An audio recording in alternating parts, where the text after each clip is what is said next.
Hi guys! Hi guys! So we have reached a milestone. We've made it to the end of the first trimester. Yes. It seemed some days like we would never make it this far, but we did. And we've held off on bump dates until now. We wanted to just sort of work our way through the first few months here before we really started dishing the dirt and before, you know, we got into, I guess, what's going to be our weekly routine because everybody asked for it every week. Most of you did, at least. So, so today, bump date number 1, and it is a first trimester recap.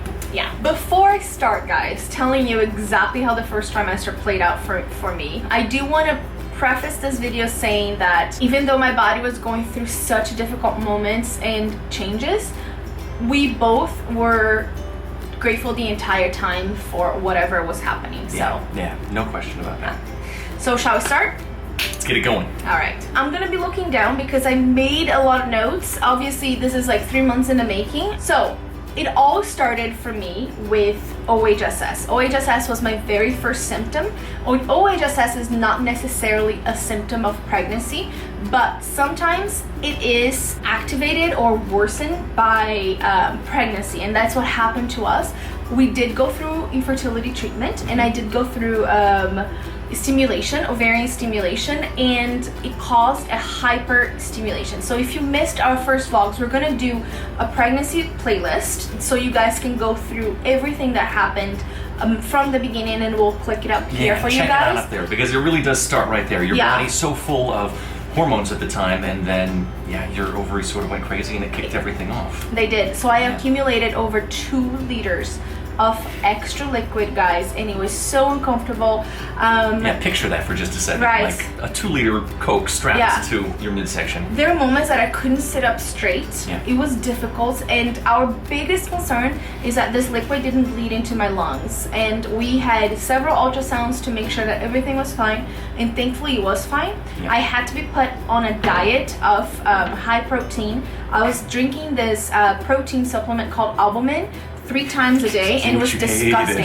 To me, the taste was disgusting. I don't know if you guys ever tried it. You said it was all eggy. It tasted like meat, and I tried it also, and I agreed. So exactly. So that was the first symptom. Then after the OHSS actually was manageable, and I was eliminating the liquid by myself. I never had to be drained, which was wonderful. Yeah, the ultrasounds just showed improvement. Your body did what it had to do. Exactly. And after all that, my sickness kicked in. I started feeling sick, or I started feeling waves of nausea around 4 weeks, and they weren't bad at all. I remember thinking, oh, if that's it, you know, I have this in the bank, and you know, I just thought that if that was it, that would be great. So that lasted, you know, between 4 and 5 weeks. I was feeling, sometimes I would feel nauseous, especially like in the morning, but then it would go away, and I was like, oh great, that's fine. 6 weeks came along, and then all of a sudden I remember there was one day that I woke up and the sickness was so bad and it wouldn't go away. My tricks were like I ate crackers in the morning.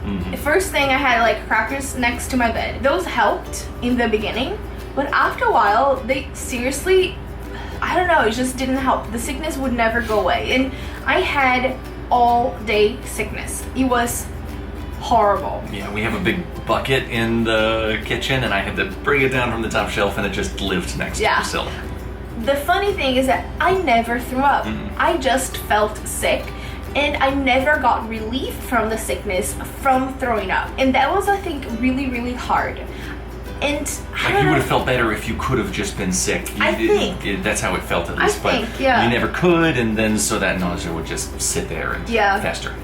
And it was just like, I can't explain because I had never gone through this in my life. I've had food poisoning before. I've had stomach bugs before. This doesn't compare. Your body is not yours anymore. You just lay there and you hope that you can get through the day. And the only thing that made me feel better was sleeping. Like when I slept, I didn't feel sick. And thankfully, you know, through the first trimester of my pregnancy, I was sleeping a lot. I was having insomnia in the mornings, which I still have on and off. But during the day, I was sleeping a lot. So that helped. But, you know, my sickness never went away. I stayed sick like that until I would say 10 to 11 weeks. And it got better.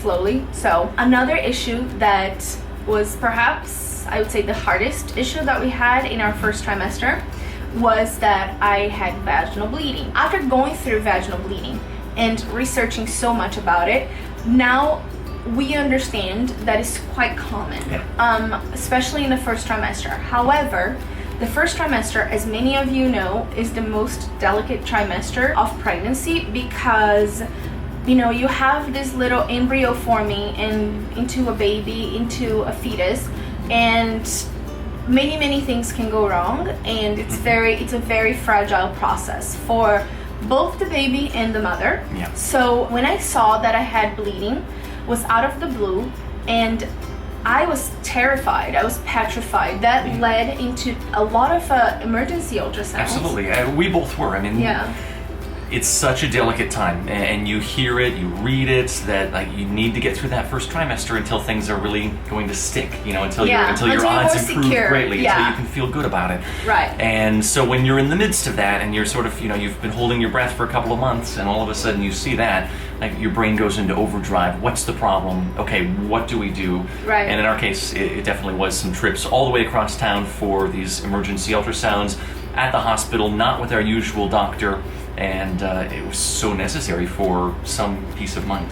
Yeah, and until you get that peace of mind, it's just, you know, you just don't know why your body's doing that. Like this is the feeling that I had. I had a feeling of like, why isn't my body doing what it's supposed to do and holding on to this baby? Obviously, we know that that's not the case, but you know, as a mother to be, this is how you feel. I remember you said you felt betrayed at one point, like you felt betrayed by your own body. Why is it just not working? Yeah, it ought to. Exactly. So, and with us, the bleeding happened for no reason whatsoever. Well, now we know the reason, but at the time they couldn't pinpoint. Right, they couldn't pinpoint. So you know, that led into, in addition to ultrasounds, just to see if the baby was okay, and thank God everything worked out really well. The baby was fine every single time. Heartbeat was improving every single time that we had an emergency ultrasound. I had to go through a battery of exams to see if there's anything wrong with my body, that my body wasn't accepting that,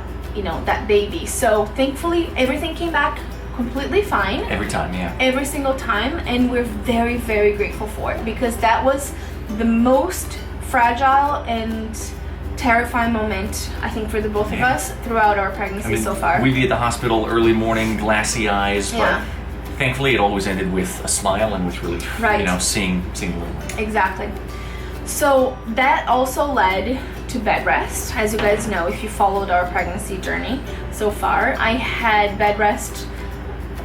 It was what, like 3 weeks, you say? I mean, it felt like 4 weeks. It was almost a month, I think, that you were essentially in bed, and that was a tough time for us because you needed to rely on other people for everything. Know, from cooking to shopping to, you know, lifting ZZ in and out of the bed, you know. Yeah, to this day I'm still kind of like really careful with lifting. To be fair, I'm still lifting ZZ. Right, lifting weight, lifting the dog out of the bed and everything, so. Yeah, so that was, I think, the worst moment that we had in our pregnancy so far. Yeah, and bed rest was not fun, it's worth mentioning for you either. Like in the beginning, I think you were okay with it, but I could tell that mentally it wore on you because you felt imprisoned after a while, I think, in the bed and not able to live like you wanted to live. Exactly. I could only get up to go to the bathroom. I couldn't do anything. But at least I would say, like, now looking back, you know, I can see that it was fine, because when you're pregnant, especially in your first trimester, your body just needs that extra rest, and my body certainly did. I was quite tired through my first trimester. I had no motivation, no energy whatsoever, and you know, if I can see the silver lining on all that, is that allowed me to rest through my first trimester. After I had this vaginal bleeding and we pinpointed that the cause for it was perhaps the vaginal progesterone that I was taking at the time, my doctor switched the application to oral application, and he increased the amount of progesterone supplements that I was taking. After that, I started having a lot of acid reflux, and I had gastritis even before the pregnancy. And after I started taking this oral medication, I really think that really hurt my stomach. and I started having really like painful stomach episodes. I had a lot of acid reflux, and my gastritis really acted up. And I think it was a mix of hormones, high progesterone, and I think it also it sort of took away that vaginal bleeding. I mean, Right. it really did. Yes. It's so important to mention that it came to an end after the progesterone application was changed. Right. But we said goodbye to that and then welcomed this entire other collection of issues. But I think we would rather deal with gastritis issues than we would with bleeding issues because no emergency ultrasound trips because of it. No question. Yeah. The only downside is that I was already unable to eat. Yeah. I was so limited in what it was that I was able to eat, and when I had these painful episodes, stomach episodes because of gastritis, I was even more limited. I couldn't eat because I was always afraid that I was gonna get pain. Yeah. But at the same time, I felt really guilty because I wasn't feeding myself, and consequently feeding my baby. Yeah. So it was like a really mentally challenging time for me, the entire eating situation through the first trimester, because I like to eat. I think eating is something comforting to me, and I wasn't able to eat for almost 3 months of the pregnancy. From like week 6 with nausea through like the end, through like 2 weeks ago, basically. And you came to be afraid of eating also, right? Yeah. I mean, because even though the pain never really Got out, crested, it was never out of control, you were afraid to eat too much for, fear that the pain would do just that, and then you wouldn't be able to take medication to help yourself. And that's the thing, as you're pregnant, if you have a condition before you get pregnant and you take medication for that condition, the resources that you utilized before your pregnancy are pretty much none anymore. Like I try to find a lot of homemade remedies, and I was drinking fennel tea and chamomile tea and lots of homemade remedies in that way, and almost no medication whatsoever. And it was difficult because that there is a solution, but you just cannot take it. But it is what it is. It's when you become a mother, from the moment that you conceive, or whenever it is that you become a mother, whether it is through adoption and it's not like something that you go through biologically, the moment you become a mother, and you can pinpoint that moment, whenever it is for you, to me, I feel like you sacrifice yourself, and that is okay because that's a choice that you made, and you do so willingly. And in our case, willingly. It's something that we worked for so very long that you did it without a second thought. Yeah. So this first trimester, as far as symptoms, it has not been fun. I am very, very glad that I have almost no more symptoms left of that first trimester. It's been dramatic, actually, how fast it's changed. Just in the last 2 weeks, like everything has gone away, and you've started to feel yourself again, and your appetite has come back, and your energy has come back, and then some. I've had new symptoms now, but I think we're going to start talking about it in our bump dates, in our upcoming bump dates. Next week, I think, for the first time. So guys, this is it. This is like a good summary, I think, of Priscilla's first trimester symptoms.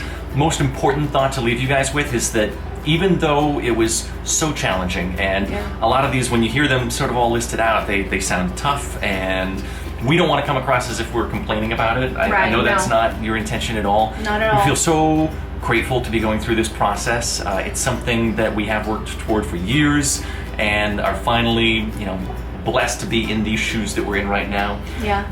We couldn't be happier to have already moved through the first trimester, though, and to be making this kind of progress, and me to have you feeling more like yourself again. Absolutely. And we look forward to many good days, some great months here coming up in the second trimester as we continue to experience all of this. Absolutely. And we couldn't be more grateful for you guys as well. I'm hoping that in the future I can look back and laugh at some instances of my first trimester that I'm not able to laugh at it yet. It's still too close. It's still too close. Still too soon. Yeah. Still too soon. The symptoms are too real. But please, if you're going through pregnancy, do not be scared. every woman is different. This was my experience with my first trimester. Maybe if I get pregnant again, hey, it will be completely different, and maybe I won't feel sick, and maybe it will be all great. But we are very happy to be where we are now. We are very happy, especially that our baby's safe and growing fine. This is all we could ask for in this entire process, is to have a healthy growing baby, and and get through the final stages of this pregnancy and have our baby here with us. And we're really happy that we're on our way to it. Yeah, we have just that, and we'll continue to share it with you guys. Yeah. So thank you for watching this video. We hope you enjoyed it, and if you did, be sure to give it a big thumbs up and leave a lovely comment down low. And be sure to subscribe if you haven't already, and bump dates start next week, so we'll see you guys back with our next video soon. Bye! I'm gonna change.